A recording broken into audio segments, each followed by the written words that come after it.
Že laufamo, ne? To že laufa, ja. Ok, super. Itak lahko režeš vse. Tako, evo, dr. Uroš Perko, hvala, da ste se odzvali na povabilo, ker si se odzval, no, tako smo rekli, da smo tikali, tako da bo bolj sproščen pogovor.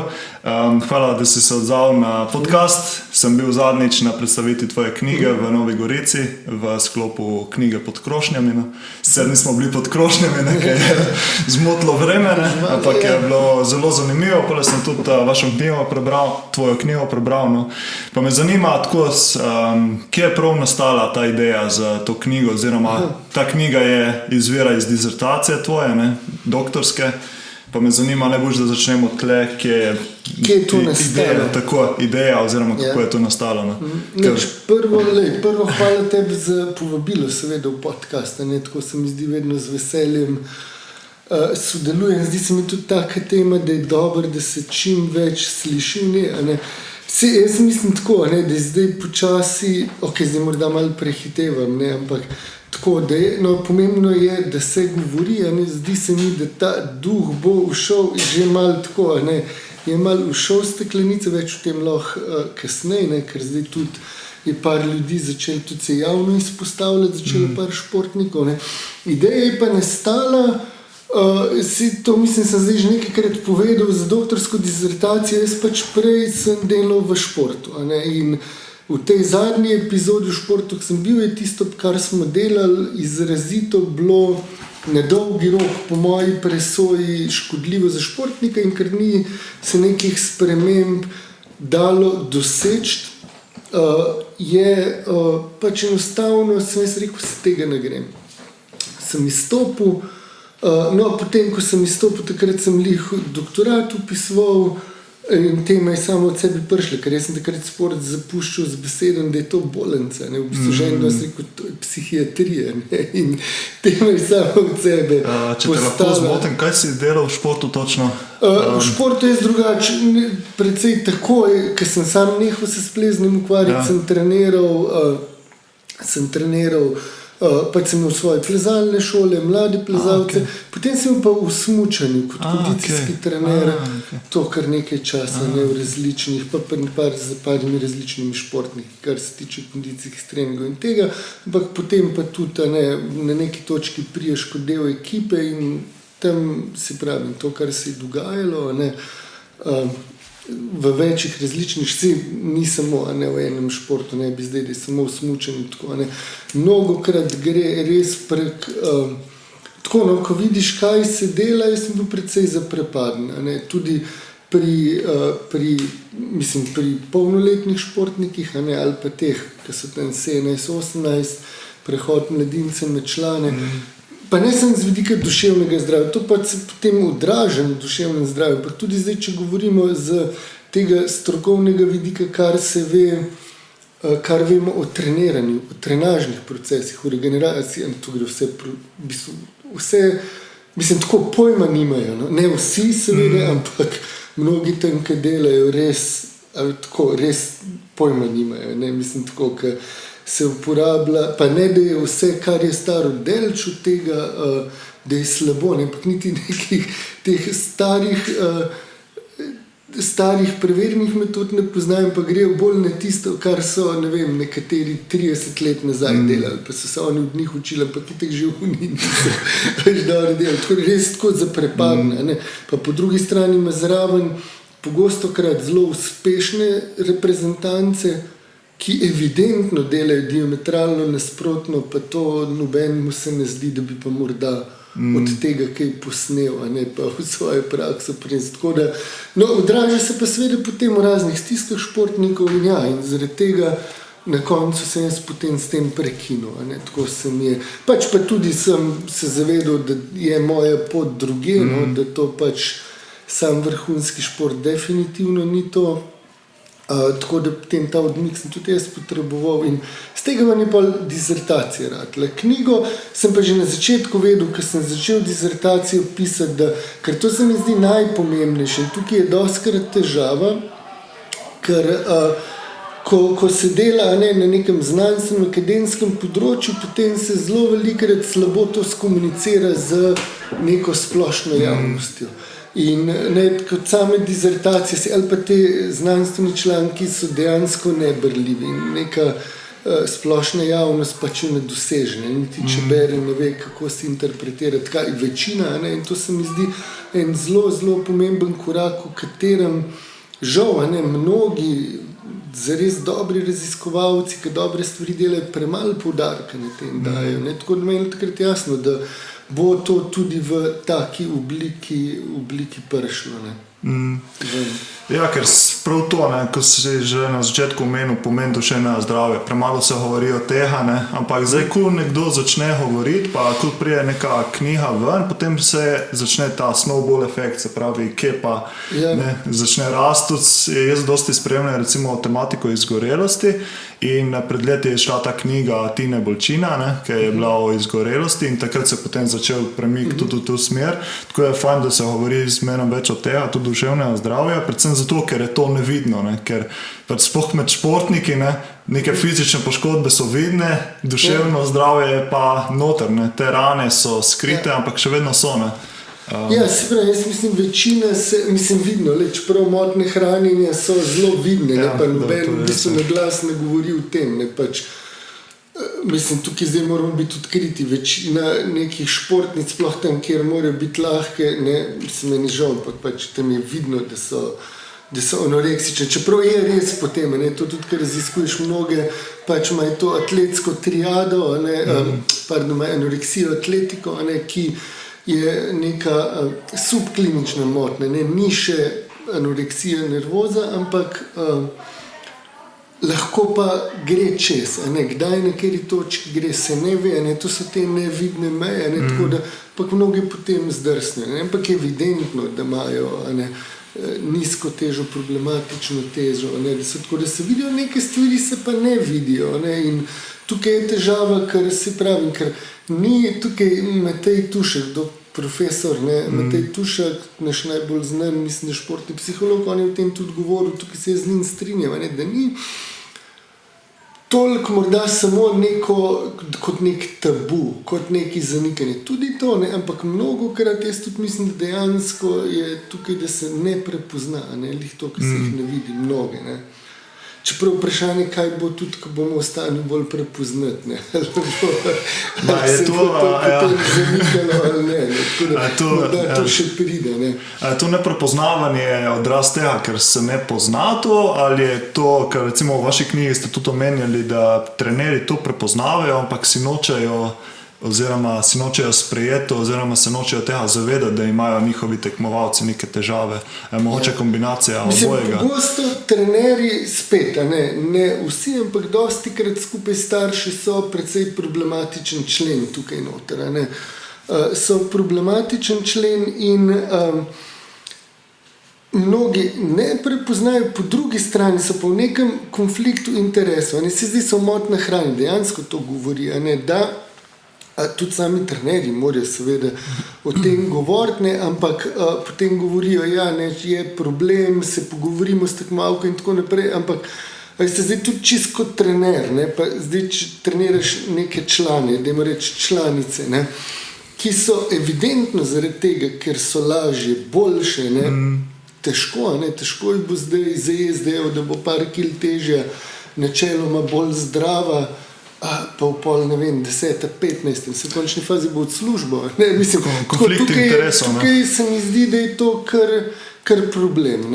Drugo pa je, ko pa trenerji seveda, mislim, se vedno en del svojih lastnih ambicij, ampak uresničuješ, ampak ko je v bistvu zgolj to pomembno, da so oni uspešni trenerji, ne glede na vso škodo, kako naredijo, in težave je, ker velika večina začenja v mlajših kategorijah, in potem si pravzaprav neko pot tlakuje, se mnogi itak ne uspejo in vstanejo tam in pol škodo delajo, s tem, da grejo prek teh mladih, dosegajo rezultate in potem so oni uspešni, ker imajo cilj, da bojo trenerji v svetovnem pokalu, tukaj je potem problematično.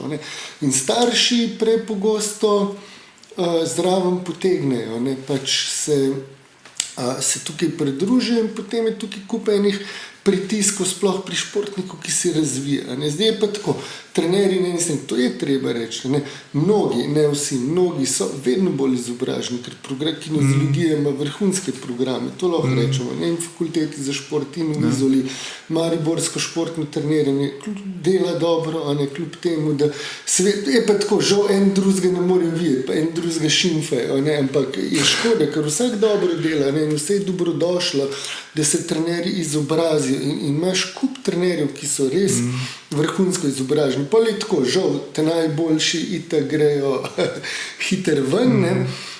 Po drugi strani pa imaš starše. In starši tudi, sem globoko prepričan, in toliko sem tudi sam videl, ko sem delal, da večina staršev želi najbolje svojim otrokom. To je tudi problematično, nekaj vse nevestnih naredi, ampak se pravi, če ti neke stvari razložiš, ne, so oni pripravljeni korak nazaj stopiti. Ne, samo potem pridejo trenerji, naredi fakulteto, pride v klub, a ne, zahteva rezultate, začne delati normalno z mlajšimi kategorijami, rezultate mora imeti, mislim tako, ne, in tak krok pride, ne, in potem ne pride do tega, da bi to počasi se uvajalo. Ne. Ker zdaj se pravi, velika razlika je tudi, da ti delaš z nekimi mladoletnimi ali polnoletnimi, ker potem vsem polnoletni, ne, tukaj v končni fazi sami, pa se žal ne, prepogosto nečke dosti ne razmišljajo športniki, ne, ampak so zgolj ne ti šport fokusirani, ampak tam vseeno, so polnoletni, ne, pri mladoletnih je pa to kar problema, ne, in tukaj seveda se dela škoda, ne. In trenerji doskrat, ne, sami si tako, kot sem tudi v knjigi pisal, ne, se je težava, sami imajo pri trenerjih to pač pozicija trenerja, ne, je tako zelo močna in to mora biti, v bistvu moraš biti precej zrel, ne, ker imaš moč, ne, dejansko je treba tukaj avtoritativno, kdaj v končni fazi tudi do neke mere avtokratsko, če češ, ne, postopati, ampak zato seveda mora biti zelo zrel posameznik, če ne hitro zlorabi svojo moč. In to se prepogosto dogaja in pol trenerji so tako zelo domišljavi ratajo, pa prevzetni, zelo hitro, a ne, tisti, ki nimajo dovolj znanja. Ne. Ja, ker recimo, ko sem bral vašo knjigo, je ta primer, recimo, ko ste napisali noter izpoved tenisača, nekaj potem je potem igre na srečo, je rekel, da njegov trener je bil preveč popustljiv. Ne. Na drugi strani imamo pa tekmovalke, ki pač morajo biti lahke, tisti strani so pa tisti trenerji malo preveč avtoritativni. Mogoče, kje je ta meja, ne? Koliko moča mora biti trener, ne? Njegov trener tega ni bil popustljiv, ne. Problem je bil, ker ni nič reagiral. Ta tenisač, ko je pisal, on je začel pri 15, ne, bil je pač državni prvak, vse začel je z športnimi stavami, njega je to not potegnilo in on je začel postajati zasvojen. In s tem bolj, ko je postajal zasvojen, bolj je seveda se poznalo tudi na področju treniranja, tekmovalnih uspehov in on kar tukaj poudari je to, da je trener vse to vedel in se je delal, kot da ni nič. Ne.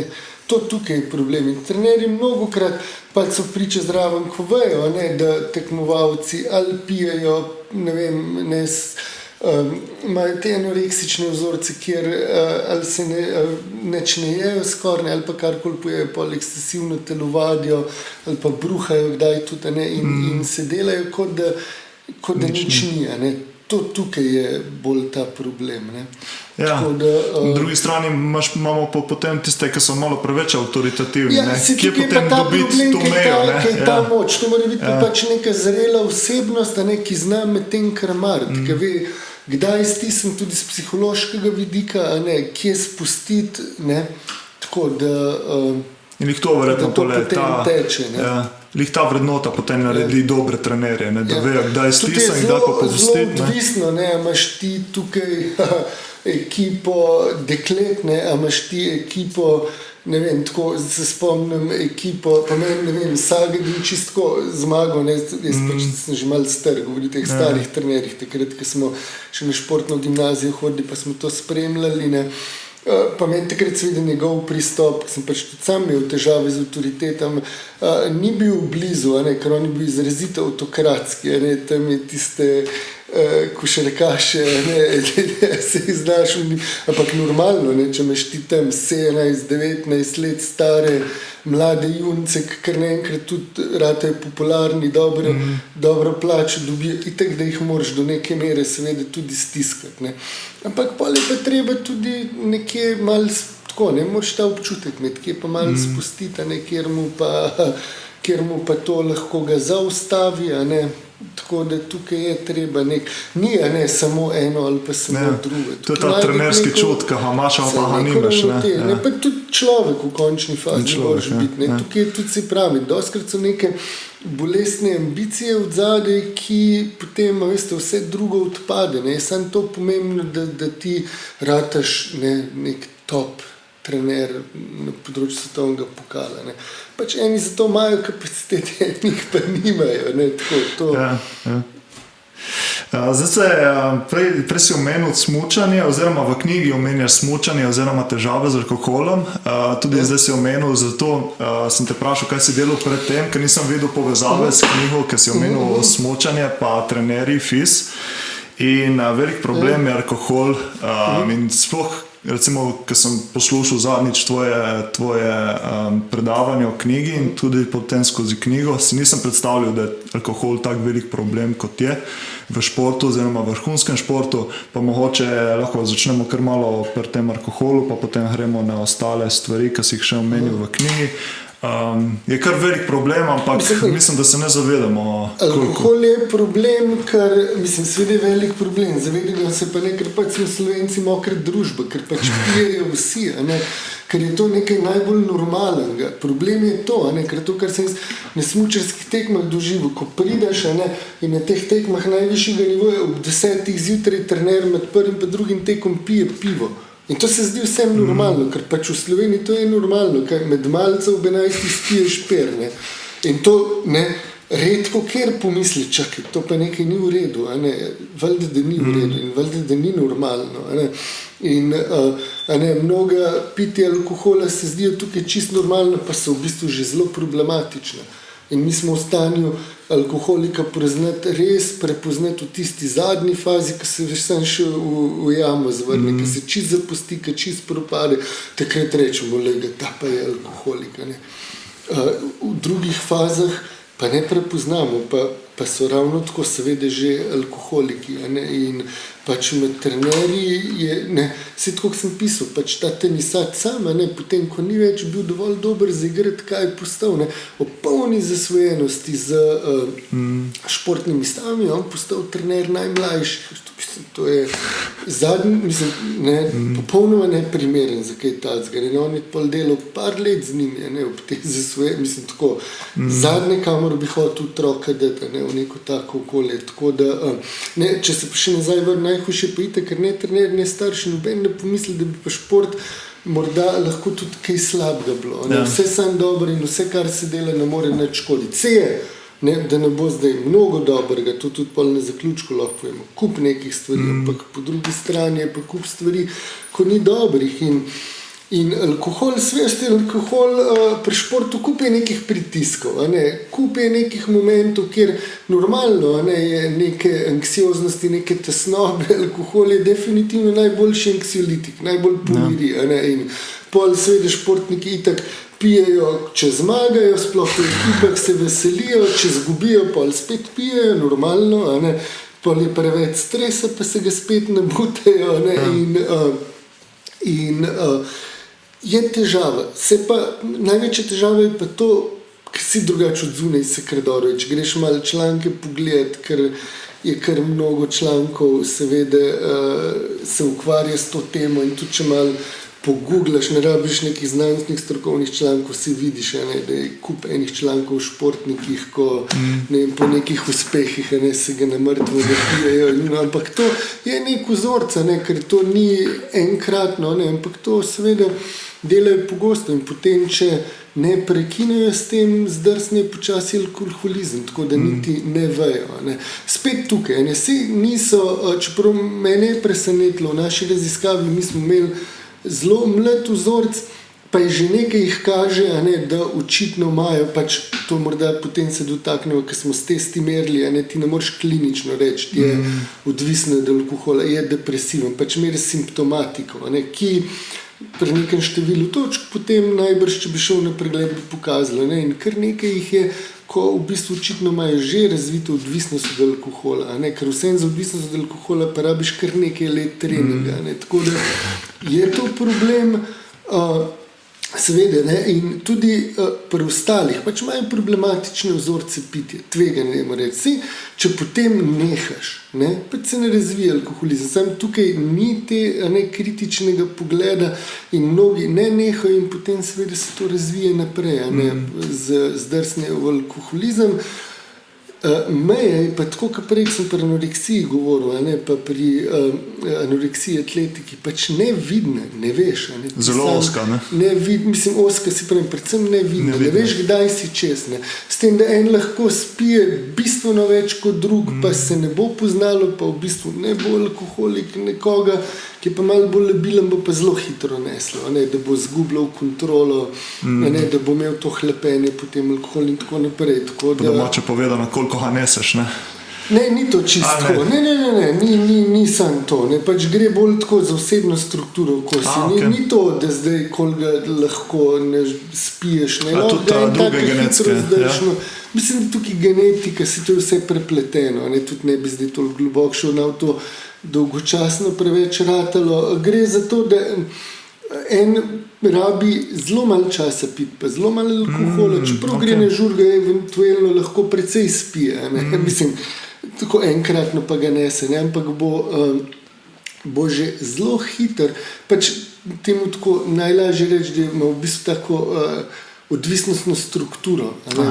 Zgradno osebnostno in bo dovzetno in bo hitro začel zgubljati kontrolo, hitro bo začel hlepeti potem, bo začel piti, ki je malo nervozen, pa bo zlorabil v kontekstu, bo malo spil, bo to minilo in potem brez tega ne bo mogel.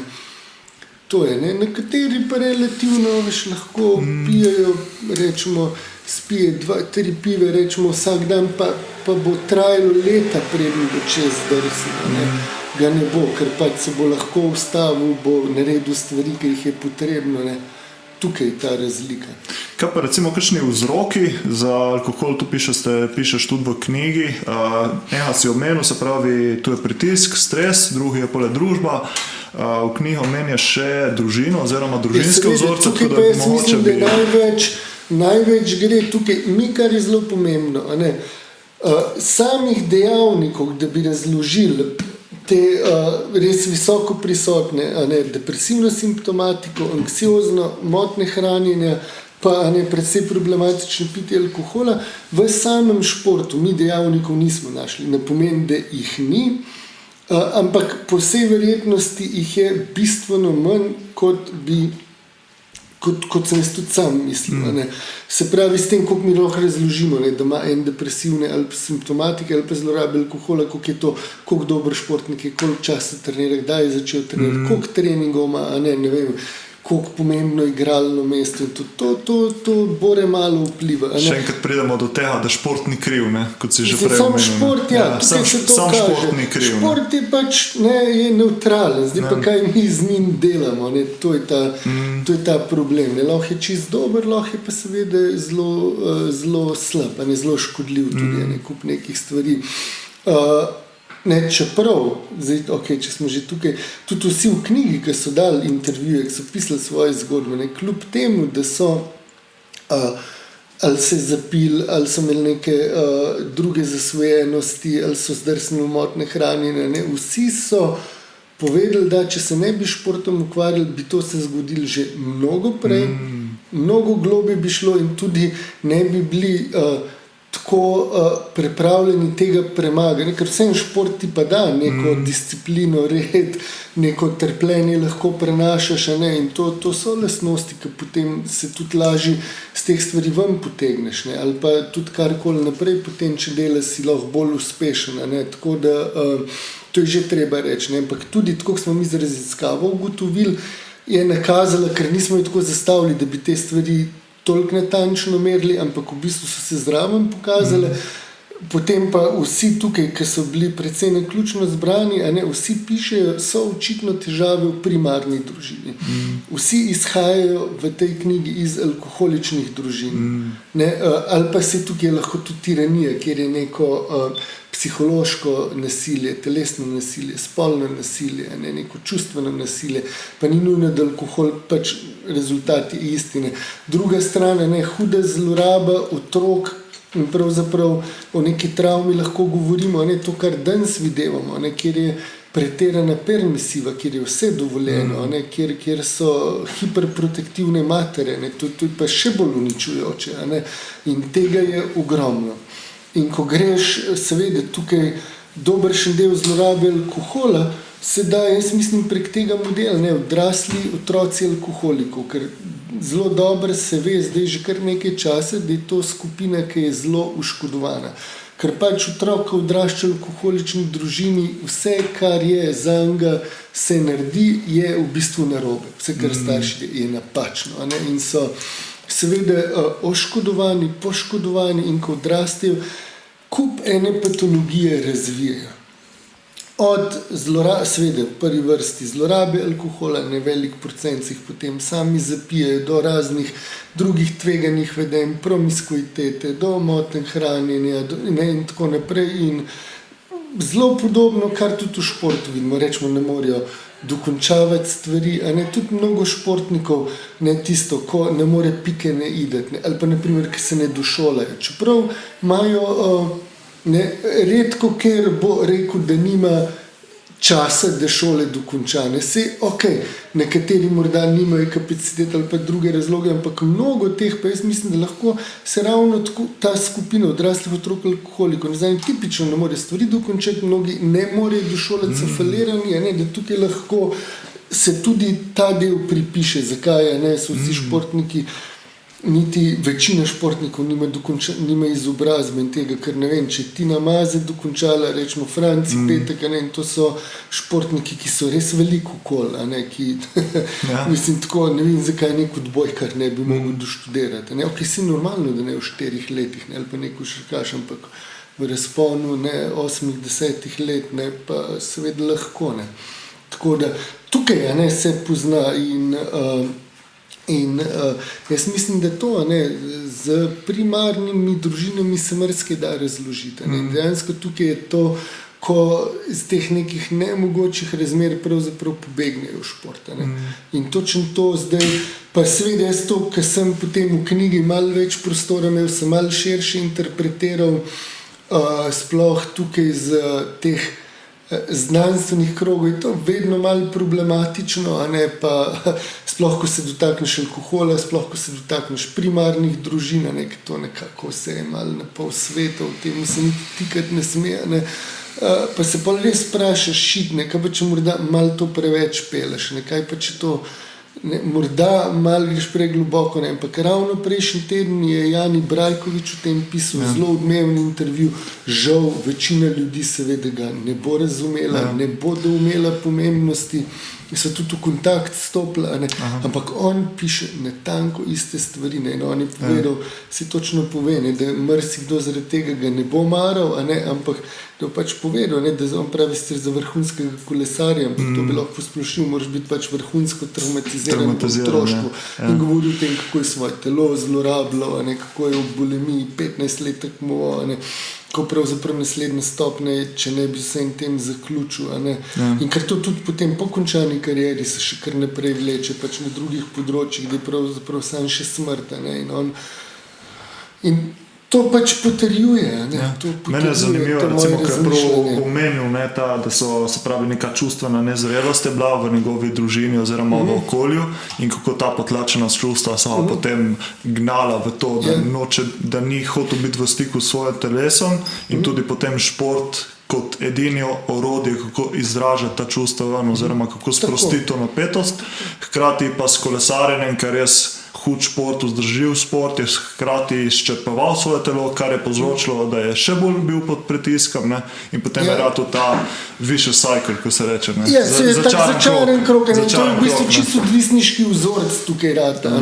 Tukaj seveda je kup neke tesnobe, kup nekih občutkov, čustev, če hočeš, ki se jih ne da sprostiti in potem imaš ti to športa, ki je nek tak dober filter. Ne se zdaj v nekih normalnih količinah je to čist ok, ne? Če znaš potem tudi ostale probleme, če jih potem rešiš, ne?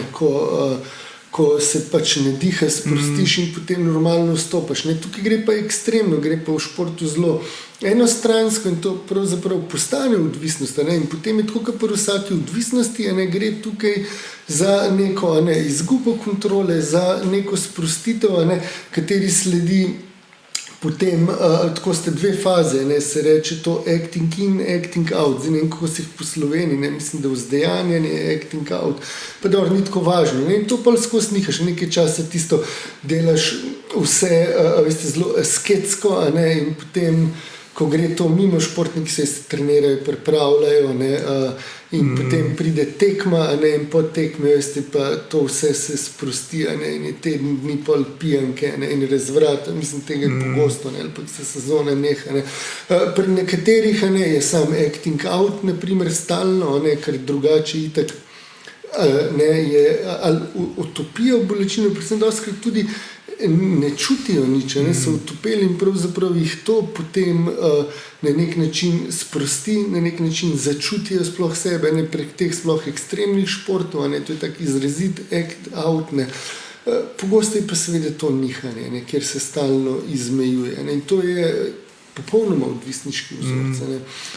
Ker nikoli ne moreš dobiti dovolj tega, seveda, se stalno več, in tukaj se potem popolnoma seveda izčrpaš. Ja. Meni je bilo zanimivo, recimo, če se ustavimo še malo pri Janiju Brajkoviču, ki so prej omenil, je tudi rekel, da kolesar mora biti vrhunsko traumatiziran, da postane vrhunski športnik. A misliš, da je vedno tako, ali je lahko tudi, da pač on je verjetno mislil predvsem ta, da moraš biti traumatiziran, da se oddališ v telesa, da lahko pripraviš telo, da je... Ne, če sem tako mislil. Ali kako je to? Tudi to, vse Ker jaz sem recimo tu zastopil kot, če hočeš iti čez svoje telo, se pravi, če mu hočeš, da dovoliš toliko bolečine, moraš biti traumatiziran, da se oddališ v telesa. Morda bi najbolj dejanje na podcast narediš. Mogoče, ja. Bom točno povedal, kaj je s tem mislil. Seveda je pri, tako, moraš biti seveda pri različno, pri travmi lahko prihaja seveda do teh disociacij, kjer pride do tega, da ne čutiš. In normalno je tudi pri travmi, lahko prihaja, več je pogledov, lahko tudi prihaja na nek način do teh odzivov, ki pride do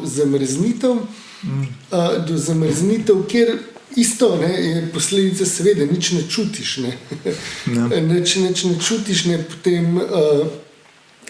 To lahko, drugo, kar je pri traumatizaciji, ker Jani tudi govori to, tukaj še dodaje zelo pomemben ta kontekst, da te odraščaš v okolju, kjer nisi dovolj dober, kjer nisi vreden, kjer karkoli narediš ni dovolj dobro. In tukaj je potem ta povezava s to travmo, na to se ne cepi nadkompenzacija. To pomeni, da ti potem prekomerno, ustrajaš v čemerkoli, tudi v nekem pravzaprav tem trpljenju v športu, zato da dokažeš, da si dovolj dober. Ker stalno, to smo prej govorili, tukaj se ta blazna škoda naredi, temu se tako narcisistične rane, pravzaprav, ki naredijo trenerji starši, ko pritiskajo, ko grejo čez vse, ko nikoli ni nič dobro, otrok pa rabi.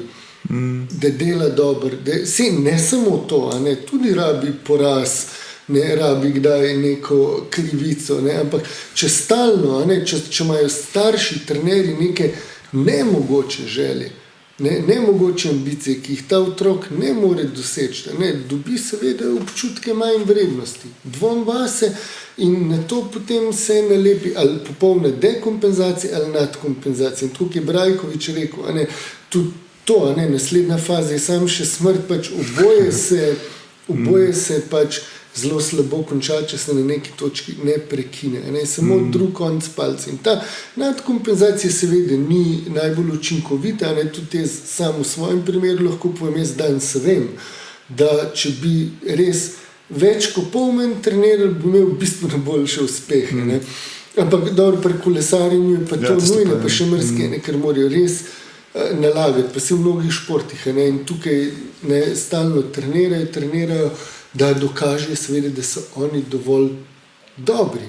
Zdaj težava pa je seveda, ker je stalno ta črv, ta dvom vase, ne, da itak karkoli dosežeš, ne, si pa potrjuješ to globoko v nezavednem vsejeno, a ne, sporočilo, to introjekt, ki ponotraniš globoko trenerja staršev, da nisi dovolj dober, a ne, da ni v redu, kar narediš. In pravzaprav pride potem vedno do neke na koncu samosabotaže. Ali spadeš, ali odstopiš, povoziš kol, ne, v bistvu gre za neko samokaznovanje, bi lahko tudi tako psihoanalitično rekel, kjer potrjuješ sam sebi ta star vzorc. Dejansko, da nisi vreden, da nisi dovolj dober, a ne. Zdaj, lahko tudi rečeš, ne, to strah pred uspehom ali neuspehom, ni to, gre pa za to dinamiko, a ne, globoko v večini primerov. A ne. In tukaj pri Slovencih je to mnogokrat žal zelo izrazito, a ne, ker vse ne odraščamo v okolju, tako kot Francozi ali pa Američani, ko od malega, a ne, vzgajajo s tem, da si, a ne, da si vrhunski, da si vreden, ne, in tako naprej. Tudi samo s tem, ne, ni teh najboljših, ampak je, seveda je pomembno, ne, da otrok tukaj dobi potrditve, da je dober. Ne, pa mora pa zato tudi kaj narediti, ker danes pa se dosti krat, ne, sicer v športu ni toliko tega, ne si vsak otrok normalno, je čudež, ni pa čudežen, ukvarjamo se potem, da so čudežni, ne, sploh tukaj te mame, a ne, brez da karkoli naredijo, so to mali geniji, ampak taki načeloma niti ne pridejo v šport, ne, ker nimajo sploh te tolerance, frustracijske toliko. In tukaj ven jaz mislim, da oni mislim, da je ta neka travma, a ne, na katero se nacepi nadkompenzacija, da ti sploh potem vse to, te frustracije, vse te napore, trpljenje lahko zdržiš in greš čez nje. Ja, ta vzorc mi je kar dokazovanje, oziroma da čutiš, da nisi dovolj, da se moraš skozi dokazovati, tudi meni kar znan, no, se pravi, sem bil tudi športnik, pa vprašanje, skje izvira, to je še iz družine ali je pole šport ustvaril, ampak ja, delamo na temu, da pač ne, ampak je res pole občutiš ta pritisk, da se moraš skozi nekomu dokazovati, neki imaginarni sili in tisto te pole sili v izgorelost, izčrpavanje in to. Mi je bilo pa zanimivo, mislim, da si zadnjič na predstavitvi knjige omenil, da v bistvu ta vzorc, da nisi dovolj, da se moraš dokazovati, lahko tudi pole na koncu prepreči vrhunski rezultat, ne? Ker v bistvu... Ja, si to, sem ti govoril, sam sebe kaznuješ. Ti pač ti v mladosti utrdiš ali pa kot otroka, ne, da seveda, ne, karkoli narediš, ne dosežeš teh visokih, mislim, bolnih meril staršev, trenerjev. Nikoli ni dosti dobro, vedno en ampak, ali pa če bi, a ne, ali pa si pet nekjerokoli tekmo pogled, si karkoli te otroci naredijo, ne, vedno starši z očmi zavijajo, ne, se kislo držijo, sicer polno zaploska, pa super, dejne, ampak ne, odzivi so pa popolnoma drugačni, si otrok vse to akumulira, ne, in to je, in potem si samo, ko je odrasel, to ponovi. Ne, v bistvu nezavedno sam sebe kaznuje, ne, da si potrdi, da ni dovolj dobro. Da bi lahko zmagal, pa si mogoče tudi se ne verjame, da lahko zmaga. Ne, to je potem ali pa tudi kolektivno, ne, ta kolektiven sram, ne, to kot Slovenci, ko ne tako kot Srbija, ne, ki so pač suvereni, ne, potentni, odločni, pač mi tako, ne, malo tipamo v zadnji, ne radi v spredje stopimo, ne, to gre. Vse to danes vemo, se transgeneracijsko prenaša, a ne, in v bistvu ta sram in da seveda sram, ki je nedvomno povezan z dvomom vase, a ne dvomom vlastne sposobnosti, mislim, da si potem na istem, ne, in vse to tukaj imamo in to se na mnogih velikih tekmah precej odraža, ne, problem je pa, ker seveda mnogi tudi trenerji tukaj tega ne razumejo, ne. O tem zelo veliko in vrhunsko govori tudi Roman Vodeb, ki pa itak je trn v peti vsem, strokovnjakom in znanstvenikom, ampak vse to, kar govori, popolnoma drži in ima prav. Kar si natančno to tudi zdaj pri tej dinamiki, v kateri on govori, izkazali s košarkarsko reprezentanco, ko so pač tega trenerja odpustili, ki je vse uspel, mislim, in potem to tekmovalko izločili, to košarkarco in seveda s tem Grkom nič niso dosegli, ker normalno, da veljajo neka določena pravila, kako, to sem že na začetku omenil, kako morajo v moški ekipi trener in normalno tudi v ženski ekipi mora trener neko svojo vlogo odigrati, in oni morajo biti neka pozitivna očetoška figura, kamor grejo pozitivni transferi in če pač teh stvari se ne zastopi, pač potem nimaš rezultatov. In škoda, zdaj za to domače državno prvenstvo, ampak take so bile dinamike.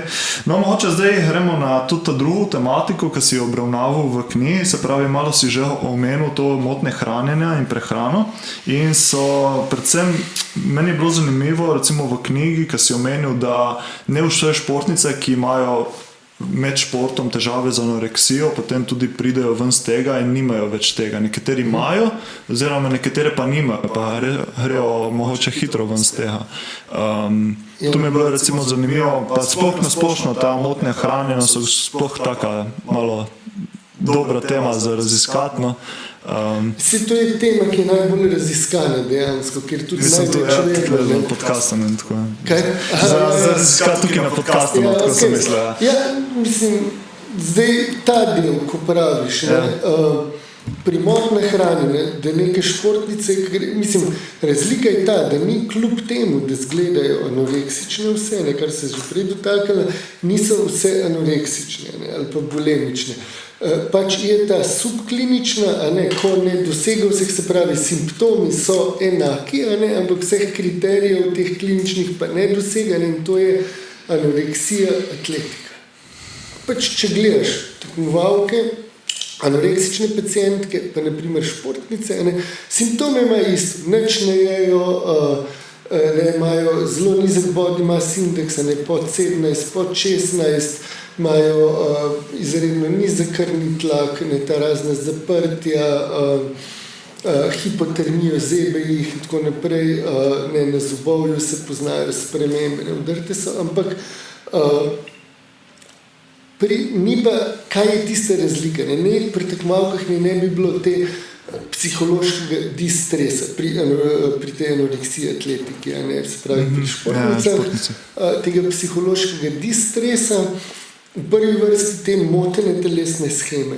Oni načeloma vejo, da hujše zaradi rezultatov, ko se pogledajo v gledalo, pač vidijo, da so suhe, najbrž ne toliko, ker so zaresne, pa ostalih teh družinskih, ker vse motnje hranjenja, v prvi vrsti se pa ve, točno z kakih primarnih družin zelo določenih izhajajo, da tega ne bi bilo. Čeprav to tukaj je zelo vprašanje, in morda, to ne morem trditi, je ta jeziček na tehnici, pa se to prevesi ali ne. No, in mnogi tekmovalke potem, ker ni tega psihološkega distresa, ne razvijajo anoreksije nervoze, ampak postane pri tej anoreksiji atletiki. Razlika je pa ravno v tem, da se z nekim kliničnim prezgledi se ne zna tega ločiti, pa prepoznati, ampak ko zaključijo kariero, če one niso anoreksične, ampak je pač ta anoreksija pač zgolj neka športna anoreksija, kjer je zgolj v namene športne, v par mesecih nazaj pridejo v normalno stanje. To seveda, če pa anoreksične pacientke pa ne. In tudi športnice, ki so anoreksične, je potem to skoraj da vse življenjski boj, če so dosti dolgo tudi v tem noter bile. To je ta bistvena razlika. Kjere pa so, kjere ne, ali pa kdaj bo nekatera češla, smo prej rekli, je pa to, ne moreš vedeti, črta je nevidna, pač prej mnoge grejo čez, pa tudi športniki. Kako eno vprašanje sledilca oziroma sledilke je bilo, kako mislite, da naj se športniki spopadajo z motnjami hranjenja, če v klubu ni priskrbljenega psihologa, psihologinje? Kako naj se spopadajo? težko je tukaj zdaj dati samo eno zdaj reči tako pa tako, ne, treba narediti, zdaj so mladoletni ali so polnoletni. Težko, ne, sploh če šport zahteva nizko telesno težo. Ne, to je velik problem. Tudi psihologi, koliko imajo tukaj vloge, jaz jo ne vidim. Ne, kljub temu, da na svojem področju delajo vrhunsko, ampak oni se ukvarjajo, da dosegajo športniki vrhunske rezultate. Ne. Se pravi, tukaj je težko, če mora športnik biti, da ima reči, ne vem, gimnastiko, športno plezanje, da se v bistvu pri večini športih, pri atletih, ne, mora biti lahki. Ne. Tako da tukaj je to velik problem. Ne bi težko dal zdaj nek eksakten odgovor. Pač, sigurno je dobro tukaj imeti predvsem nekega zelo dobrega nutricista. Ne. Rečemo tukaj, zato bi bil mnogo bolj primeren odgovor, kako Nadijo Rotovnik Kozek tukaj imeti ali pa katero drugo, ki je s to mislila, da tukaj je treba tu nutriciste, ne, ki potem sestavi jedilnika, ne, da je teža še tista na varni meji, pa hkrati vse potrebno dobijo. Ne. Sam težava je potem, če so tukaj pritiski, ne, ali pa tam niso, ne, ok, malo še zgubim teže, pa bom ta kvalitetni preskok naredila.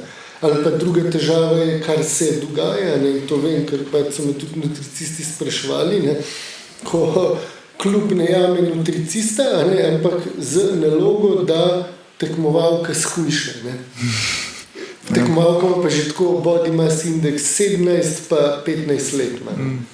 Pa 17 vemo, da je že pod unim mejo za anoreksijo, ne, in ima to nalogo. Ne. Tako da tukaj je to kar velik problem. Aha, zanimivo, se pravi, da je malo bolj pomembna tudi kvaliteta prehrane kot pa psihološka plat. Mogoče je bolj, se pravi, da se bolj fokusiraš na te makrohranila, mikrohranila, da res dobiš vse vitamine, minerale, da mogoče telo, čeprav je shujšano, ne strada, ne?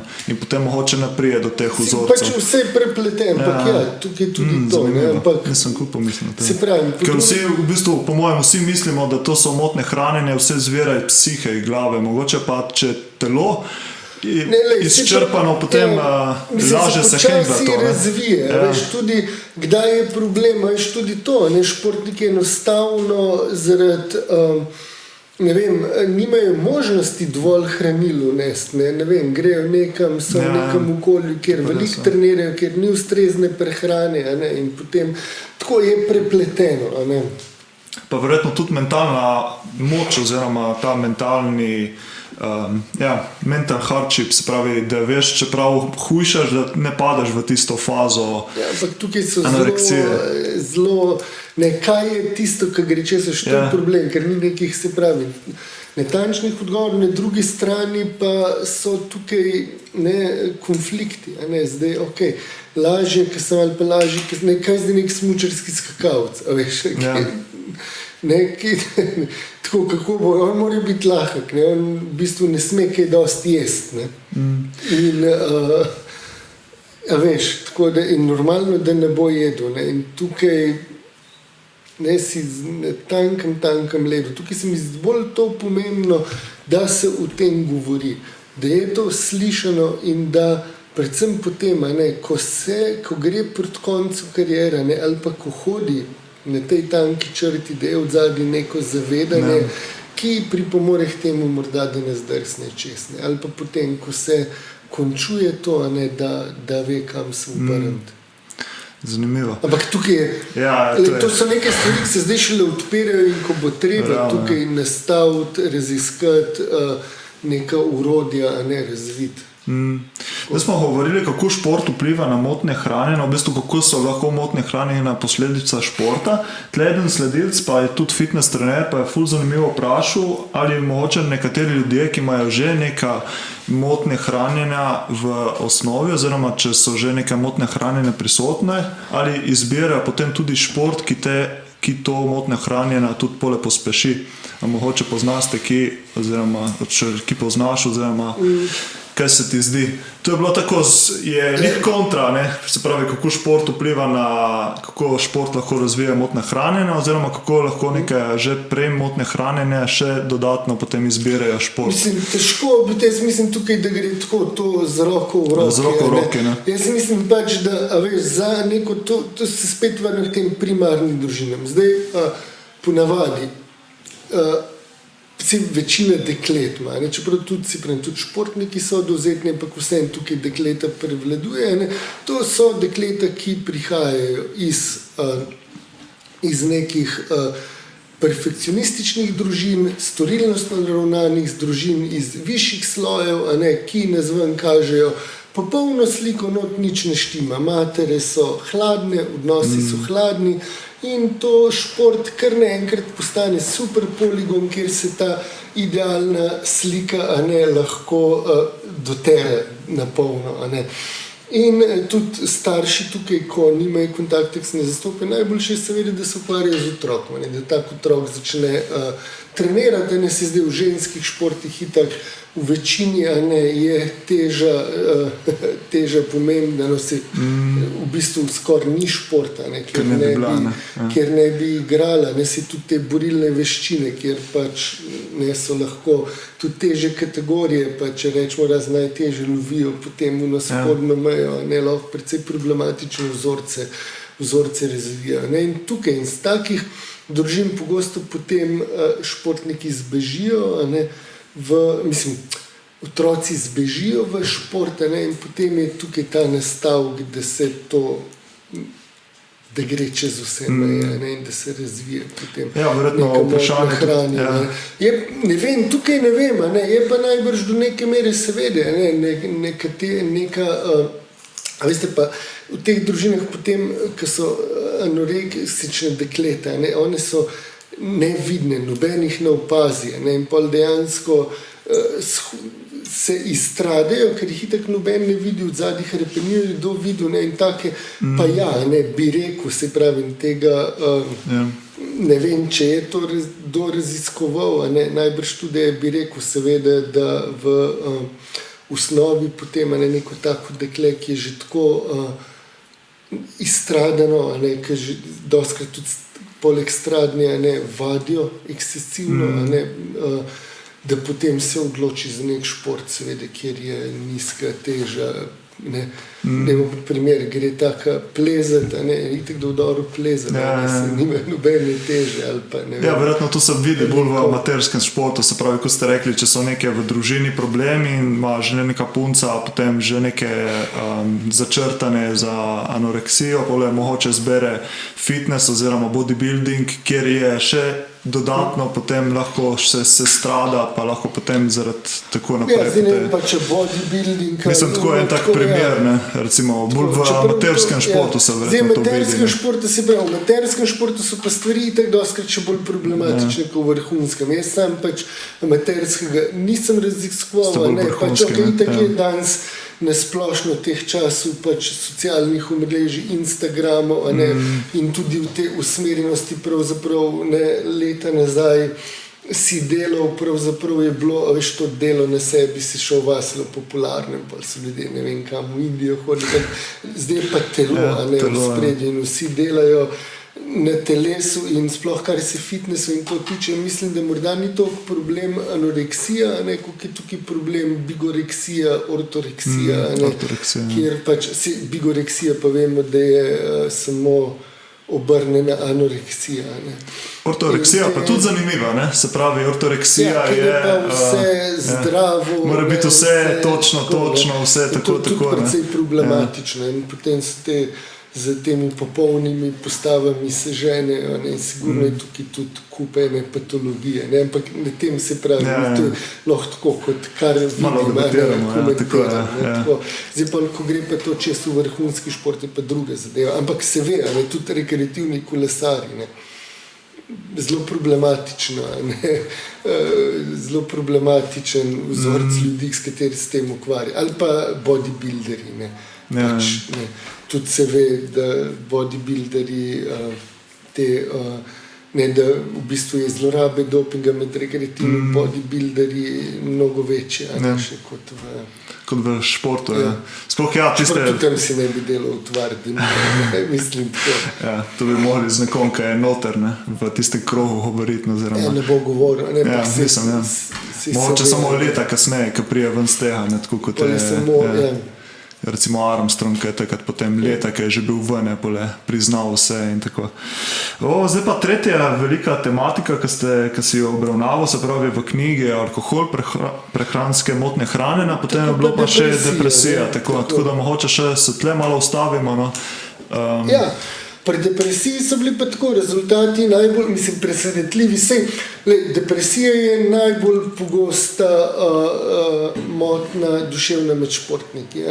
V bistvu ne bi bila toliko med splošno populacijo, čeprav nekaj sem jaz 2016 začel to raziskati, bilo pri nam nobene raziskave, od zunaj zelo malo. Zdaj jih je vedno več, tudi pri nam so to tudi športni psihologi zelo zagrabili, in je vedno več raziskav in tudi v tujini je vedno več raziskav in mislim, da se bo zelo hiter, da se že kaže, da je pravzaprav depresije med športniki več kot med splošno populacijo, kar je do neke mere precej razumljivo, ko poznaš ozadje.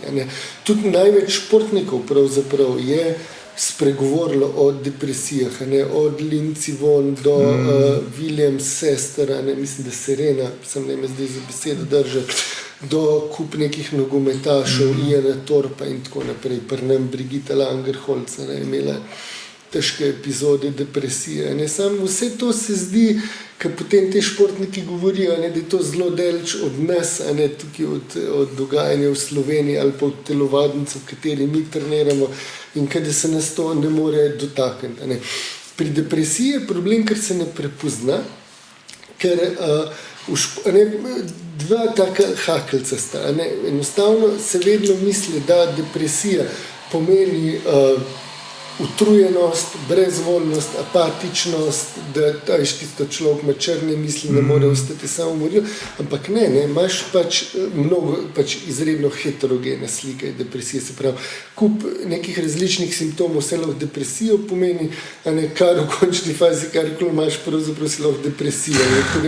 Tudi prek tega gledati, da itak tudi vsak je malo žalosten ali pa vsak športnik, ki se malo sooča z nekimi neuspehi, pa je malo mal žalosten, mal brezvoljen, itak, da ni depresiven, čeprav po drugi strani je pa ta agitirana depresija, ki se izraža v hiperaktivnosti, izrazitem nemeru, v nekem nezadovoljstvu, v zlorabi alkohola.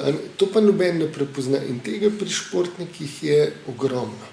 In tukaj se zelo prekriva. Druga stvar pa je, da vsi mislimo, da depresijo zbolevajo, to so dovzetni ljudje, ki so šibki. Napačno, za depresijo v glavnem so dovzetni, so ljudje, ki živijo v izredno stresnem okolju. To so športniki. Ljudje, ki so perfekcionisti, ki so izredno prizadevni pri delu, ki so nepopustljivi, ki stalno dajo vse od sebe, potem pa zaradi velikih pričakovanj nikoli niso zadovoljni z doseženim. V bistvu ljudje, ki so raje dobri kot zadovoljni, in tukaj noter pa mislim, da športnike zelo enostavno prepoznaš, da vsak športnik se v tem prepozna, zato ni čudno, da je toliko te depresivne simptomatike. Mi pa smo z vprašalniki spet merili, ne moramo reči, da je toliko športnikov bilo depresivnih, ampak simptomatika je bila. Hkrati imaš potem, če že, vsi mislijo, da je športnik pretreniran, ker simptom, vzrok, globoko v notranjosti je popolnoma drug, je pretreniranost, depresija, ampak simptomi na površju so pa enaki, neka razdražljivost, agresivnost, jezljivost, spi se ali pa preveč se spi, apetit je ali ni, tako to, pa se malo neke muhavosti športnika morda pripiše, ali pa pretreniranost, ampak lahko gre pa z neko depresivne simptome. In mi, ki smo rezultate dobili, in tudi ta psihiater, dr. Pišler, ki je z nami delal, on je bil zaprepaden stavili. Mi smo dobili polovica žensk, pa je vzorc, ki ga lahko posplošujemo, je dovolj, čeprav nikoli ni to tako enostavno, ampak polovica žensk, se pravi vsaka druga. 33%, se pravi dobra tretjina vseh športnikov, ki so sodelovali, se pravi vsak tretji športnik. Zdaj so seveda neke omejitve, vprašalniki smo delali, niso bili klinični testi, čeprav tudi pri kliničnih testih je to zelo neopremljivo. Vprašalniki nasplošno mnogi učitajo, da prehit prepoznajo, kar je res, tudi. Čeprav po drugi strani sem sodeloval lani na eni znanstveni konferenci v Mariboru, je profesorica dr. Jureša, ona je Zagrebčanka, je specializirana z družinske medicine, ona je rekla, dajo te teste splošnem duševnem zdravju, ko delajo pri adolescentih preglede in daleč najslabše rezultate imajo vedno športniki. Tako da to tukaj se ujema. In jaz ne bi šel to del, že bi posploševal, da ima 50% športnic depresijo, kje pa sigurno ne. Ampak, ko bi gledal prek tega konteksta, da je problematika, sigurno, da je problem v depresivni simptomatiki, da se precej pogosteje, kot mislimo, športniki spopadajo z njo, ampak bolj to, če imamo športnika, ki je utrujen, ko nima apetita, ko je malo bolj agresiven, razdražljiv, ko ima te vzorce spanja podrte, da bi šel v to smer, da pa ni nujno pretreniranost, ni nujna neka muhavost športnika, da je lahko dejansko tudi odzadaj depresija in da se mu ustrezno neko pomoč, morda ali pa neke pristope potem ponudi. Tako na ta način bi tukaj gledal.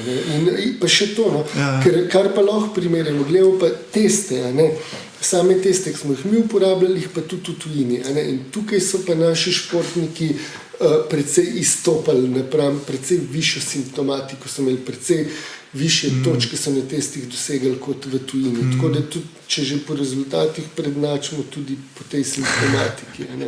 Ja, zanimivo. Jaz bi za sekundo ostavil tle par utrujenosti, pretreniranosti. Tudi v knjigi pišete o tem primeru, kako ste imeli, mislim, da je bila ena punca, ki ste imeli pred leti, ali je bila, niste vedeli, ali je bila utrujenost. Tako, mislim, je pa cela ekipa. Me zanima pa, kako to prepoznati, oziroma kako potem ukrepati, ali je to na podlagi kakšnih krvnih testov, da se prepozna potem hormonsko delovanje, ker verjetno se ta depresija se ne kaže tako na hormonskem oziroma telesnem odzivu kot pretreniranost. Pri pretreniranosti to je. Mi takrat smo mi smo imeli pač športnika, za katerega je bila cela ekipa prepričana, da je z mano vred pretreniran. Da je pretreniran in noben ni pomislil, da bi morda bil lahko depresiven. Čeprav dejansko simptomatika je bila točno tako, vse to, kar sem govoril. Pa občasno malo alkohol zlorabilo, pa utrujenost, pa potem je malo zanihalo, pa je bilo ok, pa ni bilo ok, pa je imel dober apetit, pa potem slab apetit, tako kup. In mi smo pač vse karne teste naredili, nič ni pokazalo. Vse te ko pulze zjutraj meriš in to je bilo vse v normalnih obsegih in noben ni pomislil, da bi da bi lahko tukaj neka bila depresivna simptomatika od zadnje. Jaz pripričan sem bil, da je bila tukaj depresija, ampak depresija sama mine.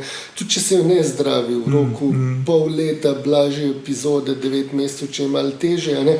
Ampak problem je, ker če ni obravnavana tako, kaj treba, se hitreje ponovi se, ker ponovijo se zelo pogosto, tudi če je pomoč, ampak je z ustrezno pomočjo manj možnosti, da se bo ponovila, pa kasneje se, in tukaj potem so ta, neka nihanja, potem, ko so bili dobri rezultati normalno, je to minilo, kljub temu, da smo pač mi popolnoma nestrokovno ravnali, in potem so prišli tudi rezultati po neko spletu okoliščini in zdaj to drži, ampak vprašanje je, kako bo to naprej, predvsem smo pa kup enega časa zgubljeni, mi smo tukaj ogromno časa zgubili, smo se s tem ukvarjali, ki bi, če bi malo drugače delovali, najbrž to precej hitreje tukaj izvenelo.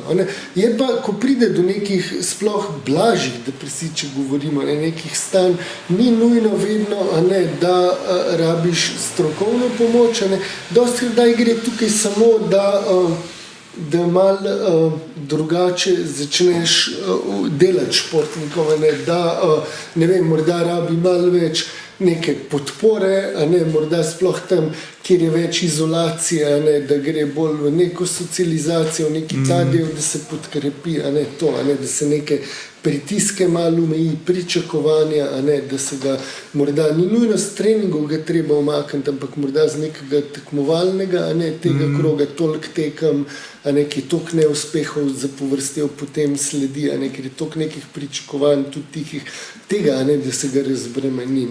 Kdaj pa morda pa tudi nekaj, tukaj pa sploh nerazdelano, kakšna pomoč bi ustrezala tem športnikom, ker na neki točki, če so potem te težje epizode, potem pa seveda tudi neka strokovna pomoč tukaj potem nujna. Ampak tukaj, če govorimo o nekih psihoterapevtskih pristopih, zdaj koliko je res nekih težjih depresij, tukaj, ko so potem res teke najtežje epizode, ko potrebuje psihiatrično obravnavo, potem si tudi te športniki potem so pisali, dobijo, ampak ko pa je to nekje teh blagih, do neke srednje težkih epizod, kjer bi morali priti na neke pogovore, pravzaprav psihoterapeutom, je pa zelo vprašanje, kaj je res tisto, kar pomaga. Sigurno neka podpora, sigurno neko razumevanje, sigurno že to, da neke stvari pove v zaupanem okolju, pa je slišno, kar mnogokrat ni. Že tukaj lahko mnogo odleže. Samo tukaj neke globe, da ti pravzaprav te primarne težave začneš reševati. Veš, ko nekdo pride v šport, ki je všel z neke popolnoma disfunkcionalne družine, alkoholične družine, kjer je kup enega nasilja in on pride, on tega ne ve. In tako je normalno, in tako on to pozna, to je njegova edina realnost ali pa neko dekle, ko pride športnica z neke družine, kjer je neke tiranije, kjer je v končni fazi tudi zloraba lahko, tudi otrok vedno misli, da je on kriv, da je on slab, ker je pač starš edina referenca, ne razume, da je staršem nekaj narobe. In tukaj potem mnogokrat, sploh pri športnicah, veste, naletijo na trenerje, kjer so potem te zlorabljajoče naveze, zelo očitne, pa njim se to zdi seveda normalno, in po nekih vzorcih itak na nekega takega trenerja potem naletijo, kjer se ta zloraba pravzaprav, ki je bila v primarni družini, samo nadaljuje. In če zdaj greš ti to reševati, potem, če športniku vidi te vzorce, ki njega žene v nadkompenzacijo, on potem nima več te motivacije, da bi rezultate dosegel. Ni pa to nujno, da je ravno lih tista želja ali pa cilj terapije. Tako da recimo primer Janija Brajkoviča, kako je on prišel do tega spoznanja. Se pravi, kaj je enkrat začel ozaveščenost in potem začel raziskovati in potem prišel do rešitve. Ampak, kakor sem jaz razumel, mislim, da je on to že po karieri. Ja, po karieri, če sem prav zastopil tudi jaz. Tako da tukaj se pravi, ni nujno, da bi pomagal s tem športnikom. Sploh, če ima on tukaj še želje. Bi bilo tudi zanimivo, tako malo zdaj filozofsko raziskovati, mogoče če kakšen športnik, ki je ful motiviran in ga ful žene, ta mogoče neki notranji vzorci, če mogoče te vzorce, ko si rekel, če jih razišče in jih potem razčisti, a bo imel isto motivacijo potem za naprej za šport, ali se bo potem umaknil športa? Ja, ne, če tukaj znati kompenzacijo ne bo, to se ve, sigurno. Je spet konflikt interesov, zdaj zakaj reševati težave, če imamo rezultat. Je problem, vsekako. Dejansko, Sploh se, tako da... Mogoče tudi verjetno to prehodno obdobje iz mladincev članov tudi sigurno vpliva na duševne zdravje. Ja, to je daleč najbolj stresna skupina, najbolj renljiva skupina, ker to je obdobje, kjer je povečan stres, tudi pri nam se je ta skupina perspektivnih športnikov, perspektivnega razreda izkazala za najbolj renljivo. Blazno visoka, prisotna depresivna simptomatika, problematični vzorci pitja alkohola, anksioznost in tudi motnje hrane in od zunaj ravno tako se izkazujejo kot precej renljive skupine. Ker sploh tukaj, če športnik od zadnje nima nekega zaledja v smislu, da da gradi vse samo na tem, da je športnik, ne, da gradi to samo podobo ali pa identiteto, ne, se isto na telesnem vidiku, na tem, da je športnik, ne, in če nima od zadnje še nekega vzporednega, ne, šolanja, nekih interesov, je to ful problem, ne, ker tukaj je v bistvu zavisi, ne, a bo ta preskok naredil Anao, ne, ki je težek, ve, da redkim uspe, ne, in tukaj se zamaje pravzaprav cela njegova identiteta in zaradi tega seveda je to toliko stresno in potem kup enih težav za sabo povleče. Zanimivo mi je bilo v knjigi tudi, ko si omenil toliko mene raziskave, ko si pisal, da v bistvu tudi ta družbeni pogled na te težave z duševnim zdravjem, ker se mi zdi tudi jaz sem pogosto sem imel to tendenco, no, ko vidimo nekega športnika, ki se sooča z nekimi težavami z duševnim zdravjem, da ga to potem zaznamuje, se pravi kot neko label se mu da na njega, ta športnik je bil depresiven in to nikoli se ne pozabe v naši družbi. Ne. Medtem, ko recimo, če pa gledamo to kot težave z duševnim zdravjem, kot neke poškodbe, medtem, ko recimo neke fizične poškodbe, pa se potem hitro pozabi na to, ampak recimo, če nek športnik se izpostavi kot, da je imel težave z depresijo, se mi zdi, da mu ostane oznaka ta je depresiven in se to ne pozabi. In se mi zdi, to se mi zdi zelo zanimivo, kar si omenil v knjigi. No. Mislim, jaz sem v knjigi omenil bolj, ne vem, če čist na tak način. A pa sem jaz malo drugače razumel. Jaz sem tega občutka nimam, da bi tukaj kaj ekstra stigmatizirani te bili, ne. Ko enkrat se izven izpostavim, ampak je tako, je pa res, jaz sem v tem pisal, da nekako prevladuje splošno mnenje, med laičnim in pa še bolj med strokovno, da pri športnikih pač teh težav duševnih motenj ni, ker pač so lahko itak psihofizično zgolj tisti najmočnejši. Ne? In tako, da potem to sploh ni opcija, ne? Ampak potem v klubih, ko se pravi, tukaj je strokovna javnost še mnogokrat precej bolj problematična, ko si tega ne prizna. Ko pa se pritiska na športnika, ko se vse z njega venče potegne, potem ko ta zdrsne v neko anoreksijo, ali pa ko se zapije kasneje, ali pa ko je zapadel v neko depresijo, potem pa si žal je tudi pri poškodbah zelo velika ta zgodba. Čim ko športnik ne dela tako, kot bi mogel, se pa to kar pomete. In pri duševnih motnjah morda še toliko bolj.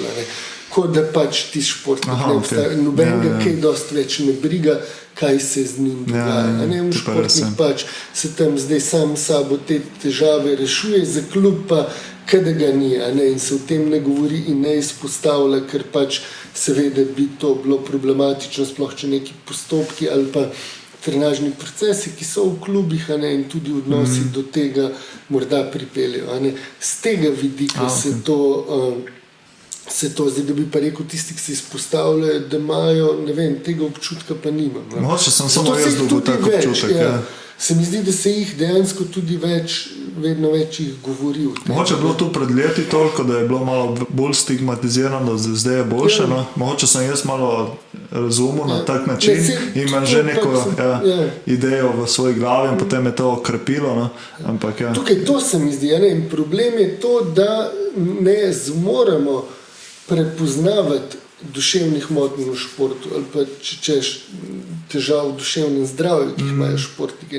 Ni sam duševna motnja, to je vsak kontinuum, so pač neke, ne gre do nekega, kjer je športnik je popolnoma do nekih rahlih psihičnih stisk, do težjih psihičnih stisk, ki pridejo potem v neke blaže in kasneje v težje duševne motnje. In do neke mere gre to samo po sebi lahko nazaj, ko pa prestopi, pa rabi seveda neko obravnavo. Ampak problem je, ker poškodbe so splošno sprejemljive.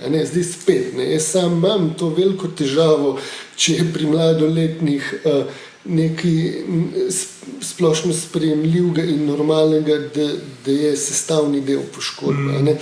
Ampak dobro, pri članih spet, odgovoren, polnoletni odrasli vstopa, zdaj, če to v zakup vzame, ampak dokler ne bojo, in pri poškodbah točno vemo, Kateri treningi so pač, kdaj si izpostavljen za kakšne poškodbe, znamo pač akutne, kronične, vemo preventiva, kaj je in potem zdraviti zelo dobro znamo. Pač na področju duševnega zdravja tukaj pa pojma nimamo. In dokler to ne bo vzeto na znanje kot nek sestavni del športa, kot poškodbe in da bomo točno vedeli, kako, kaj je tisto, ki to potencira, kaj je neka pravzaprav preventiva pri tem in kako točno postopati, pa imamo še zelo daleč od tistega želenega, se mi zdi. Bo pa, to se sta tako poškodbe in tukaj to, kako rešiti, kako do tega ne bo, to se mi zdi čist neumestno razpravljati, tako o dopingu. In pač to je in šport tak je in tako je to treba v zakup vzeti, vrhunski šport, zdaj govorimo. In daleč od tega, da bi to bila neka zdrava in koristna dejavnost. In pač to tako bo. Sam pač dobro je, da se to prepozna, da tekmovalci vejo, na čem so. In kar jaz tukaj se pravi, imam problem in kar se mi pa zdi etično sporno, je pa, ko se to jemlje kot samoumevno pri mlajših. Tukaj se mi zdi, smo pa odrasli odgovorni. Ko imaš ti 14-letnika, ko ima 2-3 kronične poškodbe, pa kaj je jasno, da so zaradi trenažnih procesov, to pa se pa meni zdi popolnoma nesprejemljivo. In v bistvu pravzaprav posod bi to bilo kaznivo, razen v športu, kjer se to, kar sem že govoril, dostkrat obnašamo, kada nič slabega ne more biti. In so dovoljene stvari, kjer druge niso. In otroci so posod zaščiteni, očitno razen v športu se pa lahko z njimi dela in pogosto se z njimi dela, kar pravzaprav se hoče. In tukaj to se mi pa zdi problematično. Tu se mi zdi problematično, ko imaš ti 16 let stare tekmovalke, potem trenerji načrtno jim delajo tako, da nutriciste vlačijo, da potem hujšajo, pa imajo že tako izredno nizek ITM, se ni sam to faktor, ampak dobro, te prvi pokazatelj, to pa je problem. In to pa je nekaj, kar mislim, da ne bi smeli biti. In recimo, če nadaljujemo zdaj to rešitve duševne zdravje, kje ti vidiš, recimo, kaj je potrebno storiti za profesionalni šport, da se bo bolj reševalo težave? Je to neka ozaveščenost, kot si omenil, potem preventiva, pa verjetno tako na individualni, kot na družbeni ravni, treba oboje. Mislim, se pravi, tukaj se zdaj ne bi nekih utvar delal, da tukaj neke rešitve so. Mislim, kje pač to bo in športniki najbrž, to bo vedno nekaj, kar bo do neke mere gnalo, če to, kar Brajkovič govori, je očitno res, je to, je en del neke nadkompenzacije, je to nek sestavni. Jaz mislim, da tukaj, kar je rešitev, do neke mere lahko tisto rečemo. Sigurno se morala oblikovati, tako kot se je športna psihologija, tukaj je neko področje pač psihoterapije v športu, ali psihiatrije tudi. In v bistvu vse te 3 stroke se bojo morali združiti, čeprav se to zdi trenutno je to nemogoče in zdi se, da tudi če v naslednjih 10-15 letih bo to nemogoče, ker en drugega videti ne morajo, pa pravzaprav eni brez drugega ne morajo, pustimo zdaj razloge, zakaj. Tako da to bo še, ampak to bi bil, ker vsi, če bi bilo to tako interdisciplinarno, bi se pristopili, bi sigurno se razvilo neka urodja. Sigurno en del tega je, da se razvije urodje, kjer se bo to znalo hitreje prepoznati, pa potem napotiti strokovnjakom. Drugo pa je, da se o tem govori, da športniki, ki se jim to začne dogajati, da vejo, da to ni nekaj, kar se njim dogaja, da jih je potem zaradi tega še bolj sram, da to še bolj skrivajo, še bolj vase zlezajo, še hujše občutke nekega, potem imajo neke še slabše samopodobe, samozavesti, da še pol nekega samoobičanja, samokaznovanja pride, ampak da vejo, da je to nekaj, kar je pravzaprav univerzalno, da tako je, da se da tukaj pomagati in da vejo, da v bistvu pravzaprav lahko poiščejo pomoč, in da kam se obrniti. In tudi tukaj meni se zdi to, da ko se jim nekaj takega dogaja, če pride do nekega strokovnjaka, da potem imajo bolj v kontekstu nek pogovor, ki je razbremenilen, ki vse to skupaj normalizira in da že to mnogo pomaga, potem pa, če se to stopnjuje ali pa ko se vse skupaj končuje, da se pa tega na prav način lotijo, to mislim, da je pa neko realno, realen scenarij. Ja, to pa res. V bistvu, da bi se duševno zdravje tudi obravnavalo kot neke fizične poškodbe, ki se jih zdaj, se pravi, da imaš nek template, kako potem jih... Tako. To je zelo zanimivo. Zdaj imamo še 2 vprašanji sledilcev. V bistvu prvo je bilo tako zanimivo, kdaj vemo, da v športu oziroma amaterskem športu pretiravamo in da postajamo zasvojeni. Kaj bi ti rekel? Vem, da ni njih tvoje področje, ki sem napisal, ampak... Ne, drugače z zasvojenimi delam, tako da kar se zasvojene tiče, sem kar precej podkovan. Ja, mislim... Tisti prvi indikator je, ko če nam to umanjka, postanemo razdražljivi. To je tisto, kjer če brez tega ne moremo.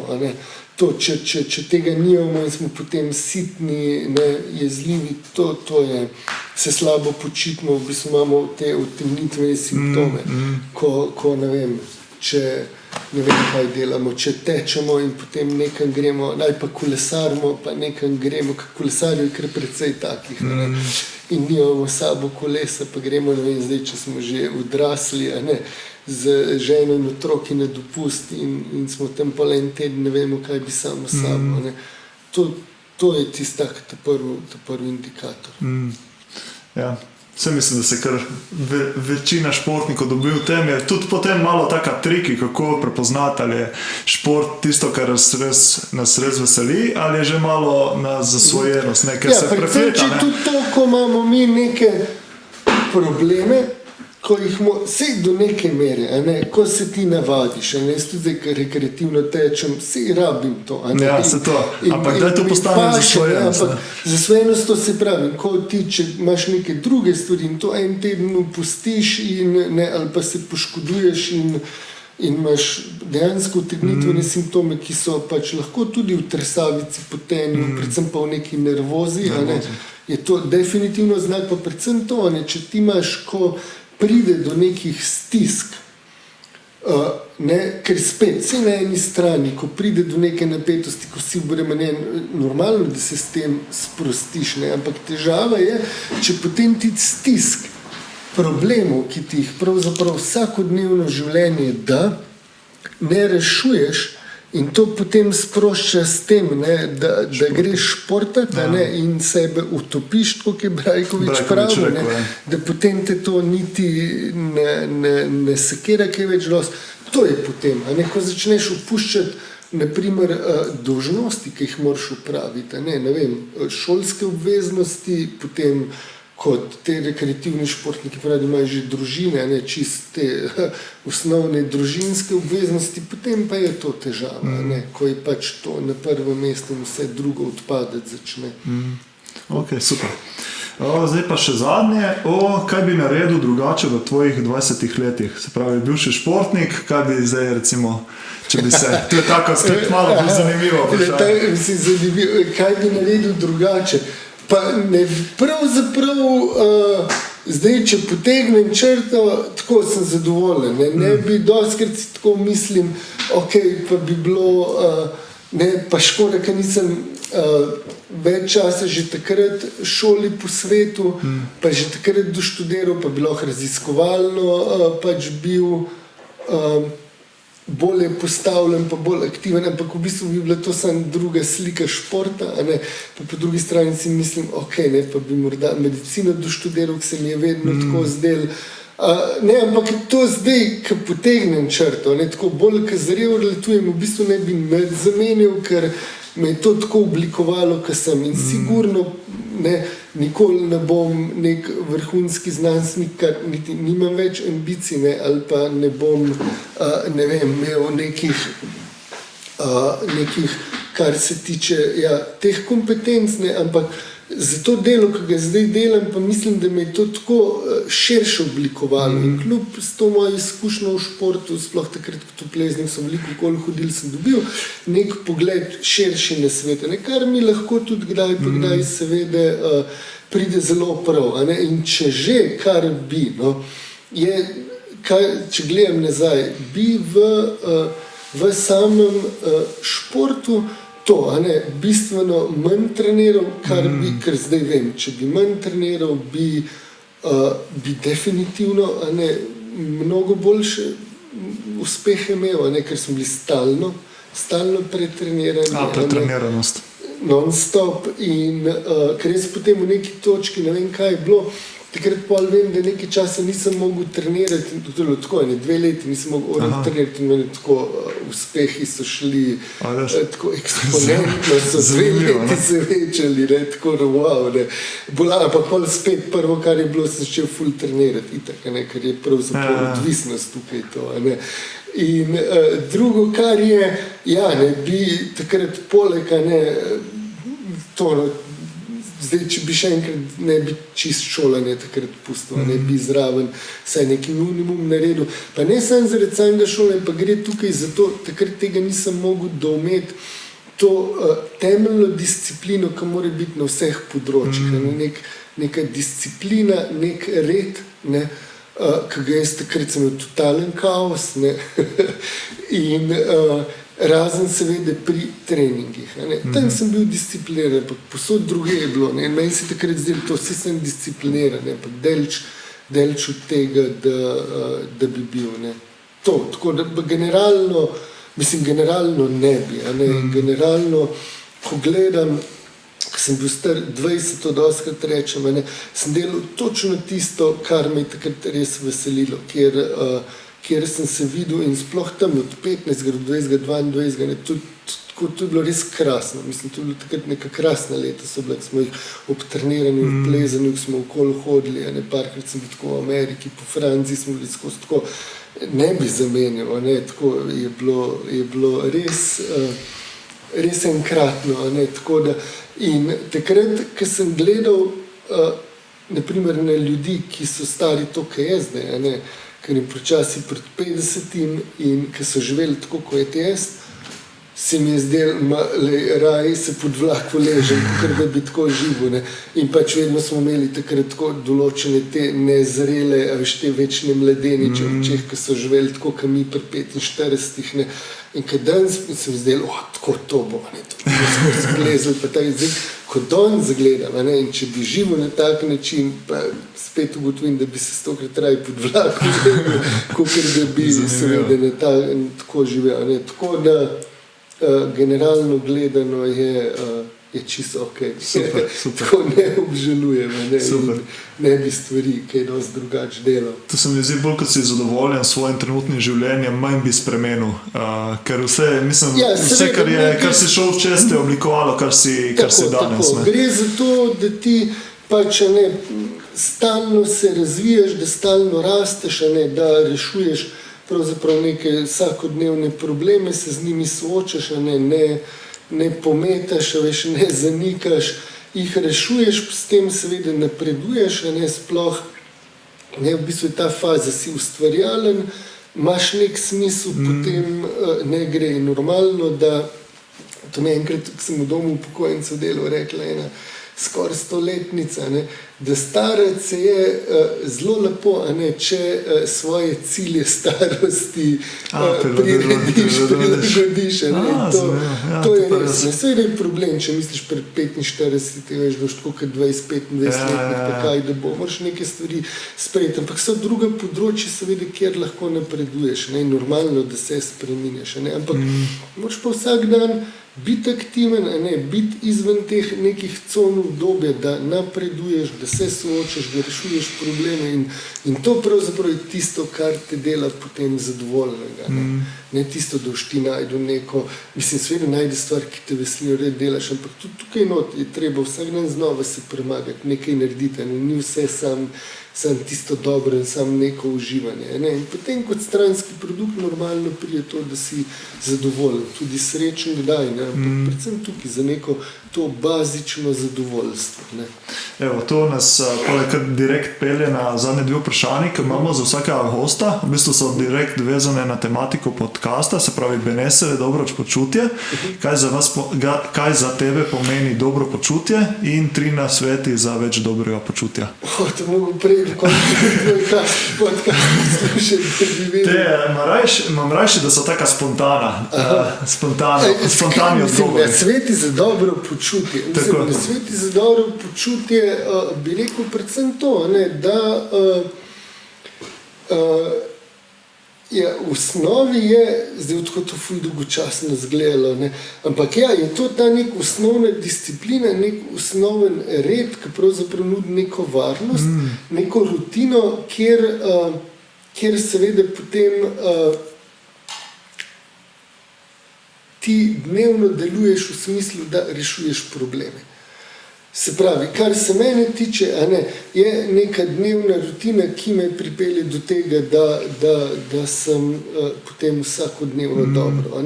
In normalno, da se najdeš v stvarih, katere te osmišljujejo, se pravi, da zjutraj rad vstaneš, se veseliš dneva, katerega boš, in da sproti rešuješ probleme. To so kar dolgo težave in to, da rešiš tiste vsakodnevne in te to dela zadovoljnega. Ne tisto, da hlepeniš potem, da boš užival, tako kot Peterson, ki govori, to, ko vsi čakajo, da bojo se upokojili pa lezali na plaži in več delali in potem, če se 5 dneh ne počuti slabo, je nekaj narobe s tabo, nekaj pravzaprav to reklama, ki ti je turistična agencija prodala v tem kontekstu.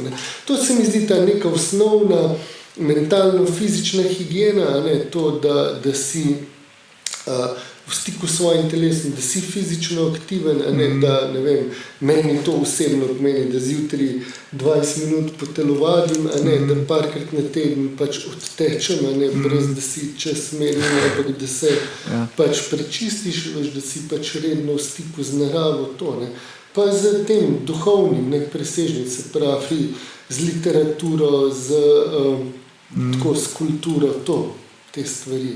Evo, super. Tako, mislim, zdaj si pravi, pred 20 bi drugače. To je zanimivo, ker to dobro počutje je tak abstrakten pojem, in potem itak vsak gost malo drugače pove, ampak vidimo neko to nišo, se pravi neka kombinacija fizičnega, psihičnega, duhovnega. In to je prepletanje. Človek je z vsega tega trojnega prepleten, in je to pač, vse te dimenzije ne sestavlja in se prepleta. Vsaka je pomembna, predvsem duhovno se pa precej zanemarja. Kar pred 20 ni problem, zdaj starejši, ki si bolj je to pomembno in bolj prazno življenje retuje, če seveda ni ta komponenta poudarjena. Tako da, to se mi zdi, so stvari, ki so pomembne. Evo, tudi to zdaj zaključujemo počasi. Hvala Uroš za udeležbo, super pogovor. Sem siguran, da bojo poslušalci veliko odnesli od tega. Zdaj lahko še deliš, kje te ljudje spremljajo, oziroma tvojo knjigo, kje lahko dobijo in tako.